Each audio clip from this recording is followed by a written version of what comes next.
Bakit sila dala-dalawa ang jowa? Samantalang ako, wala kahit isa. Pangit ba ako? Hindi ba ako kamahal-mahal? Drama, 'di ba? Tapos yung iba naman, mamigay naman kayo. Huwag kayong swapang. Hindi rin naman kayo magtatagal. Maghihiwalay din kayo. Tandaan nyo, hindi kayo magiging masaya. Bitter, 'di ba? Mabait pa sa ampalaya.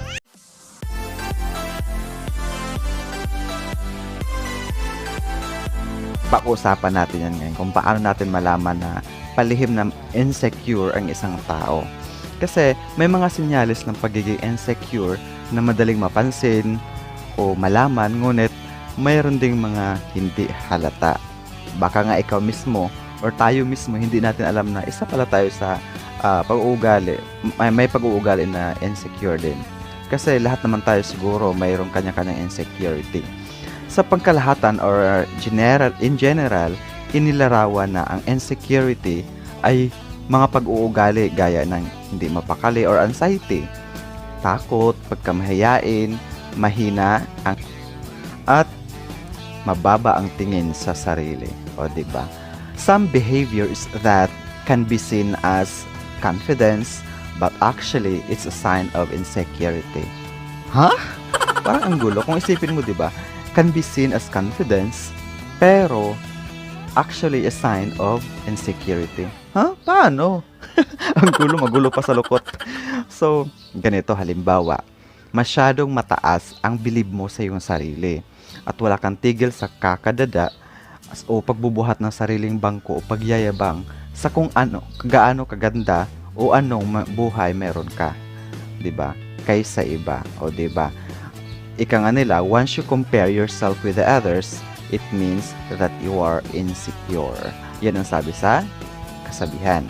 Yan ang tinatawag na laging inaangat ang sarili. Yung papansin, mapaghanap ng atensyon at gusto nila na hangaan sila ng iba. Yan ang tinatawag din na isa sa pag-uugali or narcissistic personality disorder. 'Di ba? At yung masyadong sensitive, pag pinupuna, mapaliit man o malaking bagay. Ang kasunod naman, pangalawa, gustong laging tama. May mga tao na gustong laging tama sila. Maghahanap ng paraan o patunay na tama ka at mali sila or tama ka, 'di ba? May mga taong ganon. Yung ugaling crab. Masaya sila na bumagsak ang iba at sila lang ang aangat. At takot na malamangan, 'di ba? Pangatlo, mapaghangad na magustuhan. Sana magustuhan nila ako. Sana ako lagi ang gusto, paborito ng karamihan. Mga ganong pag-uugali. Yung mga taong balisa o may hindi magandang karanasan ay kalimitan ang makitaan ng insecurity na magustuhan ng iba. Diba? Sila yung mga tipong tao na takot mag-isa o mapag-iwanan kaya nakakagawa ng hindi magandang desisyon para lang magustuhan ng iba. Kaya nga sabi ng iba, bakit dalawa ang jowa nila samantalang ako wala kahit isa? Pangit ba ako? Itsura. Tapos sabi pa ng iba, mamigay naman kayo. Huwag kayong swapang. Maghiwalay din naman kayo. At saka tandaan nyo, hindi kayo magiging masaya.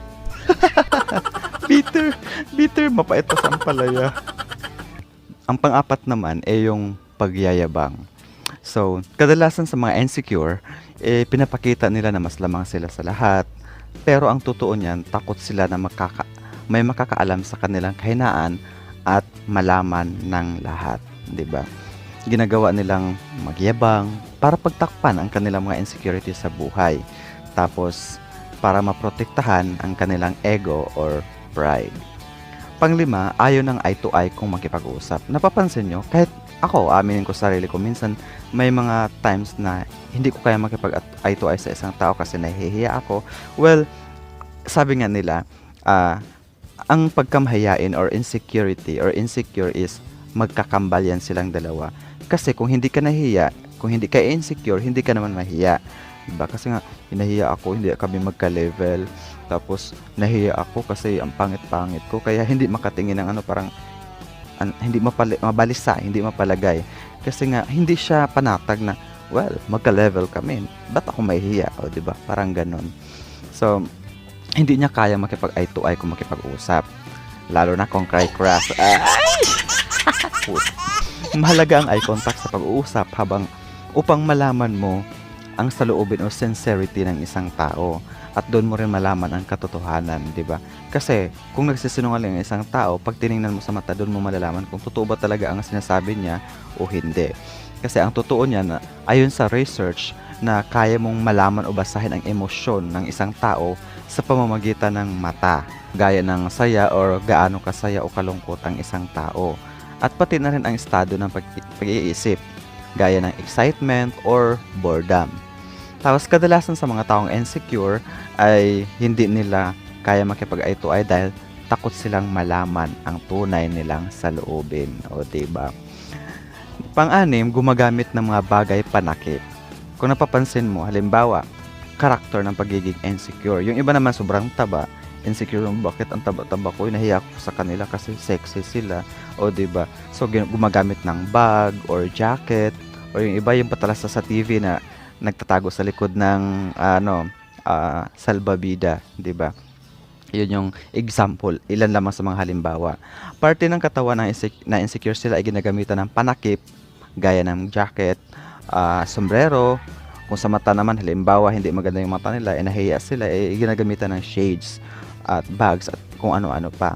Ang mga bagay na ito ay magprotekta sa kanila para maging komportable sila at maitago ang kapangitan sa kanilang pagkatao or katawan. Pang-pito, umiiwas pag pinag-uusapan ang nakaraan. Kasi according to research, that insecurity can often be traced by childhood history. Kaya umiiwas sila pag-usapan ang kanilang nakaraan. Kadalasan ayaw nila ng attachment dahil takot masaktan or mawawala ng tiwala sa isang tao. Tapos, sinisikap na magpakatatag. Pero ang totoo niyan, takot na sila na mapag-isa. Kadalasan mas gusto ng mga tao na ganon, mga taong insecure na mapag-isa, mamuhay mag-isa, kumain mag-isa. They spend a lot of time sa TV, sa internet, kasi nga mas gusto nila na sila lang, kasi nga iniisip na hindi naman ako magustuhan ng ibang tao, so dito na lang ako kasi wala akong iisipin, di ba? Pang-walo, puro tango na lang. Sige, kasi nga ika nga nila, puro oo na lang kahit ayaw nila para magustuhan ng mga kasamahan o ibang tao. Kasi baka pag nag-disagree sila, hindi rin sila magustuhan. Gagawin ang lahat para lang magustuhan ng iba. Hirap sila yung mga tipong tao na hirap tumanggi sa mga bagay-bagay dahil sa pamamagitan nun, feeling nila secure sila at napakahalaga sa kanila ang magustuhan ng iba kaysa magpakatotoo sa kanilang sarili. O diba, ang seryoso. Number 9, defensiveness. Ang taong insecure ay ayaw magpatalo, mapa-argumento man at lalo na sa mga bagay na gusto nila. Tapos feeling nila ang pagiging emotionally defensive ay paraan na makaiwas sila sa kabiguan o pangmamaliit ng iba or sa kahihiyan. Diba? Pang-10, laging nakadepende. Mapaghanap ng assurance at approval sa anumang klaseng relasyon. Halos lahat ng tao na konektado sa kanila or sa kaibigan nila or karelasyon nila ay pinagseselusan dahil takot sila na maitsapwera.